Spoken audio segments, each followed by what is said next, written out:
میرے ہاتھ میں تھا جب تک میرے مصطفیٰ کا دامن، میرے پاؤں چومتی تھی یہی گردش زمانہ۔ اقبال کہندا سبب اس کا کچھ اور ہی ہے جس کو تو خود سمجھتا ہے کہ زوال بندہ مومن کا بے زری سے نہیں۔ تو حضرت دہیہ کلبی نے وہ خط بصرہ شام کے گورنر کو پہنچایا۔ یہ بخاری شریف کے اندر ہے کہ نبی علیہ الصلوۃ والسلام نے خط جو بھیجا تھا وہ دہیہ کلبی کے پاس دیا اور فرمایا یہ پہنچا دے۔ تو قیصر روم جو ہے وہ حضرت ابو سفیان کہتے ہیں کہ ہم تجارت کے لیے گئے ہوئے تھے، تو قیصر روم کو پتہ چلا کہ مکہ مکرمہ کے بڑے بڑے تاجر اور بڑے بڑے قریشی یہاں آئے ہوئے ہیں، تو انہوں نے بلا لیا ان سب کو پکڑ کے لاؤ۔ کہتے ہیں ہم سب چلے گئے قیصر روم کے پاس، تو اس نے کہا کہ اس بندے کو سب سے آگے لاؤ جو حضور کے نسب کے زیادہ قریب ہے۔ تو حضرت ابو سفیان فرمانے لگے کہ مجھے آگے کیا گیا۔ کہا کہ آپ حضور کے زیادہ قریب ہیں حضور نسب کے؟ انہوں نے کہا فرمایا ادھر بیٹھ جاؤ۔ بٹھا دیا۔ فرمایا میرے ساتھ جتنے ساتھی تھے ان کو میری پیٹھ کے پیچھے بٹھا دیا اور کہا کہ اگر یہ حضور کے بارے میں غلط بیانی کریں تو آپ نے مجھے بتانا ہے۔ اس نے پھر رسول اللہ کے بارے میں، یہ بخاری شریف کے اندر موجود ہے، اس نے پھر رسول اللہ کے بارے میں سوالات کیے قیصر روم نے۔ تو اس نے ترجمان بلایا، کہا کہ ان سے یہ پوچھو کہ جنہوں نے یہ دعویٰ کیا ہے ان کا نسب کیسے ہے، کیف نسب فیکم؟ تو کہنے لگے میں نے کہا کہ فینا ذو نسب، اور تو بڑے عالی نسب والے ہیں، بڑے بلند خاندان والے ہیں۔ پھر اس نے کہا کہ ان سے یہ پوچھو کہ آپ کے خاندان میں حضور سے پہلے کبھی کسی نے دعویٰ کیا نبوت کا؟ تو انہوں نے کہا آج تک نہیں کیا، حضور نے دعویٰ کیا۔ پھر اس نے پوچھا کہ کیا ان کے آباء و اجداد کے اندر کوئی پہلے بادشاہ گزرا ہے؟ کہا کہ نہیں، ان کے آباء و اجداد میں کوئی بادشاہ نہیں گزرا۔ پھر اس نے پوچھا کہ ان کے جو متبعین ہیں، ان کی جو پیروی لوگ کر رہے ہیں، وہ ضعفاء ہیں یعنی کمزور لوگ ہیں یا بڑے خاندانوں والے ہیں؟ تو کہا کہ نہیں، ان کی پیروی تو کمزور لوگ کر رہے ہیں۔ پھر پوچھا کہ ان کی تعداد کم ہو رہی ہے یا زیادہ ہو رہی ہے؟ نے کہا نہیں، ان کی تعداد تو بڑھ رہی ہے۔ پھر اس نے پوچھا کہ کیا کوئی بندہ اپنے دین سے ناراض ہو کر کبھی کوئی واپس کفر کی طرف پلٹا؟ انہوں نے کہا نہیں، کبھی بھی کوئی نہیں پلٹا۔ نے کہا کہ آپ نے کبھی ان کے بارے میں اعلان نبوت سے پہلے غلط بیانی کی نسبت کی تھی حضور کی طرف؟ نے کہا نہیں، کبھی بھی نہیں کی۔ ابو سفیان کہتے ہیں میں ایک بات اپنی طرف سے داخل کر سکا کہ صلح حدیبیہ کا معاہدہ ہو چکا ہے، اب دیکھتے ہیں حضور وعدے کی پاسداری کرتے ہیں یا نہیں۔ کہتے ہیں سوائے اس کے میں حضور کے بارے میں وہاں کوئی بات نہیں کر سکا۔ یہ رسول اللہ کا مقام اور شان ہے، اور اگر آج کوئی ان کے بارے میں بات کرے تو قیصر روم کے سامنے جنہوں نے نہیں مانا، وہی تو فتح مکہ والے دن مسلمان ہوئے نا حضرت ابو سفیان، لیکن ایسے پھر مسلمان ہوئے کہ جاتے ہوئے پھر وہاں حضور غزوہ حنین کے لیے گئے تو ایک آنکھ وہاں دے دی اور دوسری آنکھ جنگ یرموک میں دے دی، تو پھر قیامت تک کو کتا ان کو بھونک نہیں سکتا۔ اور جنگ یرموک میں جب حضرت ابو سفیان نے بات کی تھی نا، سب صحابہ نے کہا کہ حالات اس طرح کے ہیں، تو ہر ایک نے خطبہ دیا، تو حضرت ابو سفیان کہنے لگے اہل اسلام حضر ما ترون، یہ منظر دیکھ رہے ہو ہم کتنے ہیں اور وہ کتنے ہیں، ان کا جنگی ساز و سامان کتنا ہے اور ہمارا کتنا ہے، ہم وطن سے کتنے دور ہیں، ہم ان کے وطن میں لڑنے کے لیے آئے ہیں۔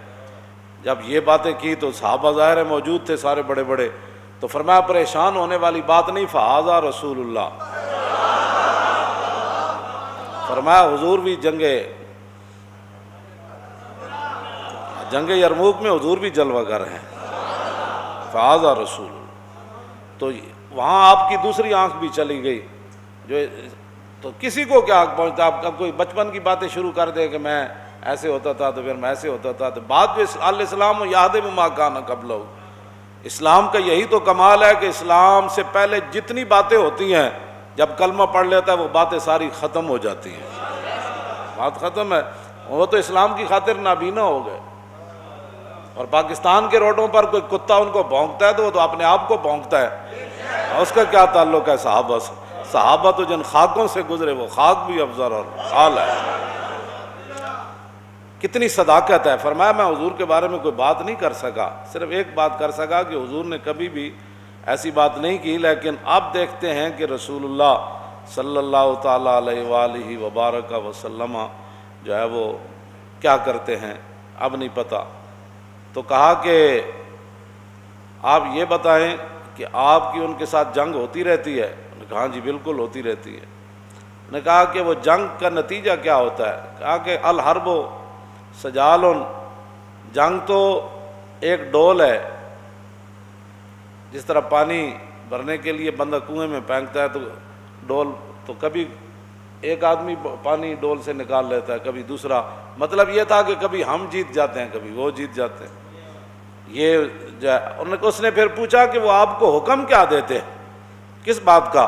انہوں نے کہا کہ قلت یقول اعبدوا اللہ وحدہ ولا تشرکوا بہ شیئا واترکوا ما یقول آباؤکم یامرنا بالصلاۃ والصدق والعفاف والصلہ۔ انہوں نے کہا کہ وہ ہمیں حکم دیتے ہیں کہ جناب اللہ کی عبادت کرو، اور جن پر تمہارے آباء و اجداد تھے بتوں کی پوجا کرتے تھے وہ سارے معاملات چھوڑو، اور حضور ہمیں نماز کا حکم دیتے ہیں، سچائی کا حکم دیتے ہیں، پاک دامنی کا حکم دیتے ہیں، اور رسول اللہ صلہ رحمی کا حکم دیتے ہیں۔ کہا کہ حضور یہ ہمیں حکم دیتے۔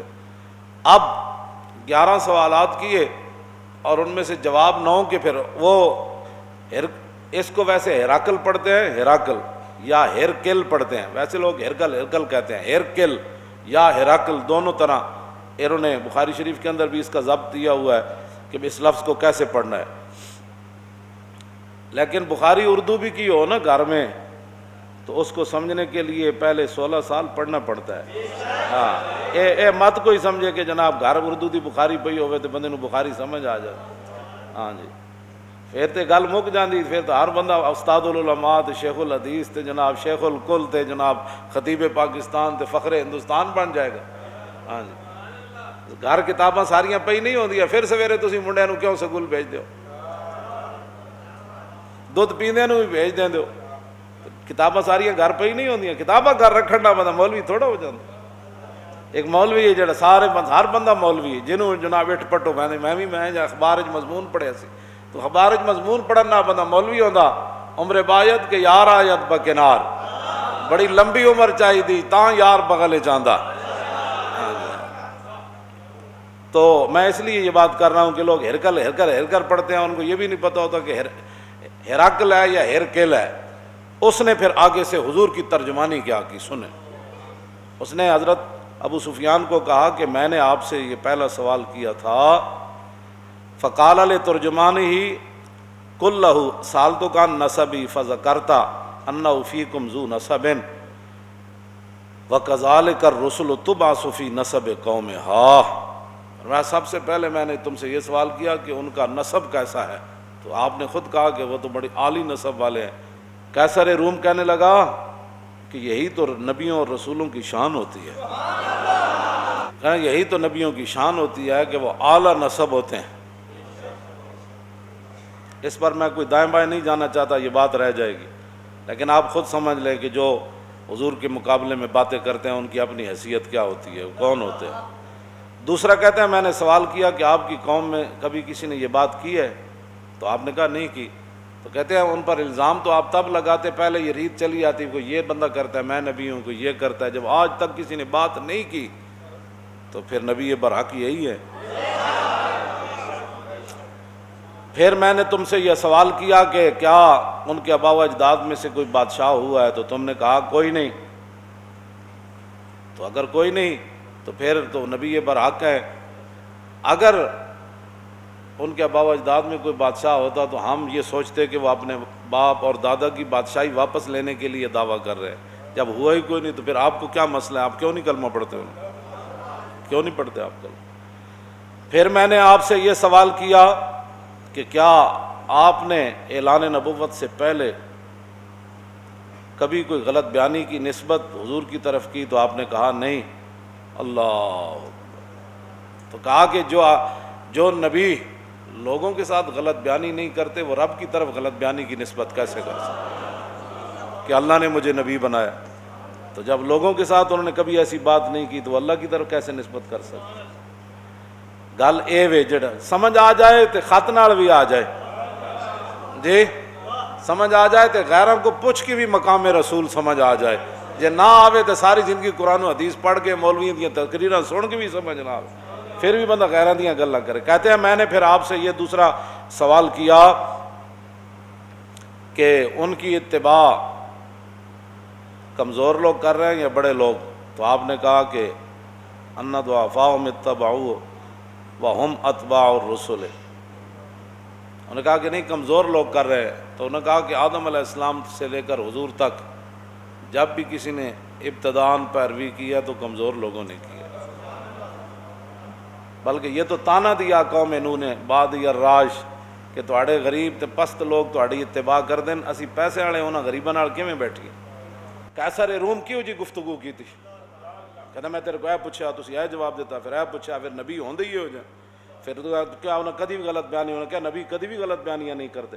پھر کردیا انہوں نے کہا میں تیرے کو پوچھا کہ اج تک کوئی دین نو چھڑیا؟ انہوں نے کہا نہیں. انہوں نے کہا دین ہوندا ہی ہوے جڑا داخل ہو جائے کدی باہر نہیں نکلدا ہوندا. پھر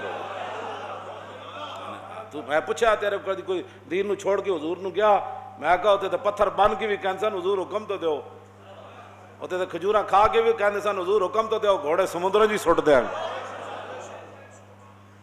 آخر تے پتہ کی کہ اسی قیصر روم نے ایتھے تے انگوٹھے چومن تے جھگڑے نا، اور کہن لگا اے جو کچھ میں تواڈے کول پوچھیا نا تے اے یاد رکھو، اے میں جتھے بیٹھا فَسَيَمْلِكُ مَوْضِعَ قَدَمَيَّ هَاتَيْنِ، اے میں جس سلطنت تے بیٹھا نا آج سپر پاور دا بادشاہ، اے یاد رکھو ابو سفیان ایک وقت آئے گا محمد عربی دے غلام سلطنت تے قبضہ کر لین گے.